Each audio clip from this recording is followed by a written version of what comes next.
द्वितीय सेमेस्टर के सभी छात्रों को मेरा नमस्कार।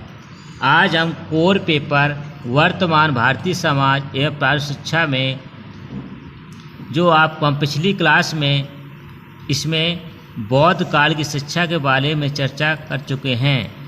तो बौद्ध काल की शिक्षा की चर्चा उसमें आप लोगों को परिचय संस्कार के बारे में और छात्रों की दिनचर्या के बारे में बता चुके हैं।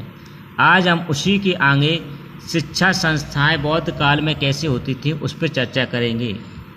बौद्ध काल में शिक्षा गुरुओं का व्यक्तिगत उद्यम यानी संपत्ति न होकर संस्थागत हो गई थी। बौद्ध यानी जो शिक्षा होती थी व्यापार नहीं होता था बल्कि एक संस्था होती थी, उसमें दी जाती। बौद्ध काल में व्यक्तिगत अध्यापक तथा उनके आश्रमों संघबद्ध हो गए थे, जिन्हें बौद्ध संघ या बौद्ध मठ या बौद्ध विहार कहते थे। यानी जहाँ पर छात्रों को शिक्षा दी जाती थी बौद्ध काल में उन्हें बौद्ध मठ या बौद्ध विहार कहा जाता था। इसको छात्र आप लोग ध्यान रखेंगे।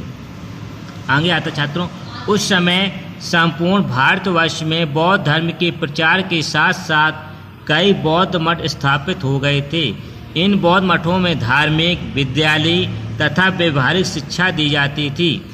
सामनेर अर्थात छात्र, यदि सामने छात्र को कहा जाता था बौद्ध काल में, इस चीज़ को आप लोग ध्यान रखेंगे। तथा भिक्षु अध्यापक एक ही प्रांगण में रहते थे। बौद्ध मठ प्रसादों के समान विशाल, सुंदर एवं शुद्धा युक्त रहते थे। यानी उनके जो मकान रहते थे बौद्ध मठ की शिक्षा दी जाती थी वो विशाल रहते थे और सुंदर रहते थे, उसमें सब सुविधाएं उपलब्ध रहती थी।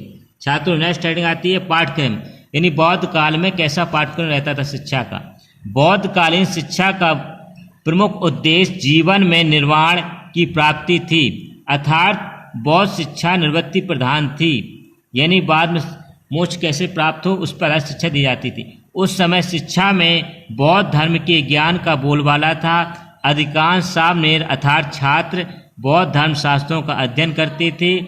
बौद्ध काल में शिक्षा दो भागों में व्यक्त थी, प्रारंभिक शिक्षा तथा उच्च शिक्षा। अब छात्र आप लोग यहाँ ध्यान समझेंगे प्रारंभिक शिक्षा में क्या होता था बौद्ध काल में। प्रारंभिक शिक्षा के अंतर्गत लिखना, पढ़ना तथा गणित सिखाया जाता था। और उस शिक्षा में क्या होता था, उस शिक्षा के अंतर्गत धर्म, दर्शन, आयुर्वेद, शिल्पकला, नैतिक शिक्षा आदि का अध्ययन कराया जाता था। नेक्स्ट हेडिंग आती है छात्रों शिक्षण विधि, यानी बौद्ध काल में शिक्षण की कौन कौन सी विधियां होती थी, इसको आप लोग ध्यान समझेंगे। बौद्ध काल में शिक्षा विधि वैदिक कालीन शिक्षण विधि के लगभग समान थी। यानी शिष्य अर्थात सामनेर गुरु भिक्षु से पाठ सुनता था तथा याद करता था।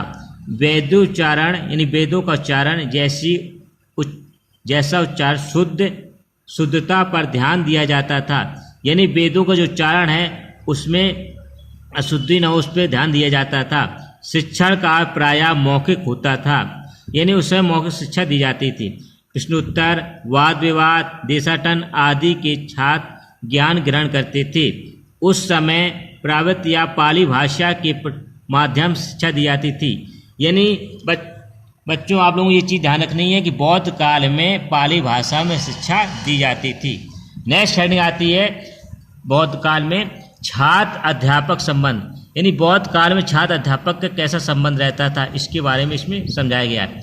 बौद्ध काल में छात्र तथा अध्यापक के संबंध अत्यंत मधुर, पवित्र, स्नेहपूर्ण होते थे। सामने अर्थात छात्रों के स्वास्थ्य, शिक्षा, आचरण, नैतिक व्यवहार तथा आध्यात्मिक विकास पर भिक्षु यानी अध्यापक व्यक्तिगत रूप से ध्यान देते थे।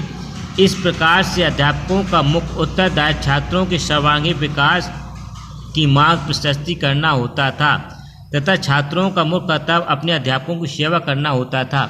यानी अध्यापकों का मुख्य कार्य रहता था इसमें कि वो छात्रों के सभी प्रकार के विकास पर ध्यान दे, चाहे वो शारीरिक हो, मानसिक हो या सामाजिक हो, किसी प्रकार का जो विकास हो उस पर विशेष ध्यान देता था और वो करवाता था। और छात्र भी कोई भी कार्य के लिए अध्यापकों की सेवा के लिए हमेशा लगे रहते थे।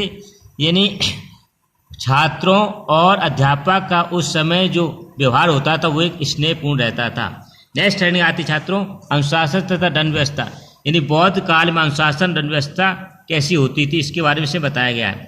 बौद्ध मठ के नियमों, अनुशासन तथा सामनेरों छात्रों के लिए आवश्यक था। यदि कोई छात्र संघ के नियमों का उल्लंघन करता था, उसे संघ अर्थात मठ से निष्कासित कर दिया जाता था। बौद्ध धर्म को छोड़कर अन्य किसी धर्म को स्वीकार करने, गृहस्थ वन आने या संघ की मर्यादा को भंग करने तथा अध्यापक के प्रति श्रद्धा, भक्ति एवं सेवा भाव न रखने पर छात्रों को बौद्ध मठ से निष्कासित कर दिया जाता था। यानी कोई भी बौद्ध काल में अगर वो शिक्षा के प्रति बुरा व्यवहार कर रहा है, छात्र या उनके नियमों को नहीं मान रहा है जो भी बताए जा रहे बौद्ध धर्म में, तो उसको मठ से अर्थात जहाँ पर शिक्षा ग्रहण की जाती थी उससे निष्कासित कर दिया जाता था। नेक्स्ट हेडिंग आती है नारी शिक्षा, यानी बौद्ध काल में नारियों की किस प्रकार शिक्षा होती थी, ये इसके बारे में बताया गया। बौद्ध भिक्षुक जीवन पर्यंत ब्रह्मचर्य का पालन करते थे तथा स्त्रियों के संपर्क में आने से कतराते थे, यानी स्त्रियों से दूर रहते थे। नारी शिक्षा बिल्कुल उपेक्षित ही रही, परंतु बाद में यानी शुरू में नारियों को शिक्षा से दूर रहा गया, लेकिन परंतु बाद में महात्मा बुद्ध ने स्त्रियों को भी भिक्षुणी के रूप में प्रवेश की अनुमति दे दी थी। बौद्ध काल में स्त्री शिक्षा केवल उच्च वर्ग की महिलाओं को ही उपलब्ध हो पाती थी। समान एवं निम्न स्त्री परिवारों की महिलाओं में शिक्षा का प्रसार लगभग नगण्य था। नेक्स्ट वीडियो में फिर से मिलेंगे, तब तक के लिए नमस्कार।